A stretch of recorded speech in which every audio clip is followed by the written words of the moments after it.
നിങ്ങളുടെ വ്യക്തി നിങ്ങളെക്കുറിച്ച് ഇപ്പോൾ എന്താണ് ചിന്തിക്കുന്നത്?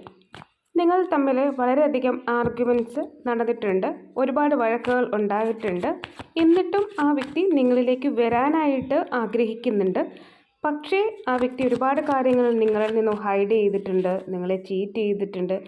അതുകൊണ്ട് ആ വ്യക്തിക്ക് ഒരുപാട് സ്ട്രെസ്സും ടെൻഷനും ഒക്കെ ഉണ്ടാവുന്നുമുണ്ട്. അതിൻ്റെ പേരിൽ നിങ്ങളിലേക്ക് മടങ്ങി വരാൻ പറ്റാത്ത ഒരു സിറ്റുവേഷനിൽ തന്നെയാണ് വ്യക്തി ഉള്ളത്. അല്ലെങ്കിൽ ആ വ്യക്തിക്ക് മടങ്ങി വരണമെന്ന ആഗ്രഹമുണ്ടായിട്ടും അത് നടക്കാത്തൊരു സിറ്റുവേഷൻ ആണുള്ളത്. പക്ഷേ നിങ്ങളോടൊപ്പം ഒരു വിവാഹം അല്ലെങ്കിൽ ഈ ഒരു റിലേഷൻഷിപ്പിൽ ഒരു സ്റ്റെബിലിറ്റി ഒക്കെ ഈ വ്യക്തി ആഗ്രഹിക്കുന്നുണ്ട് താനും.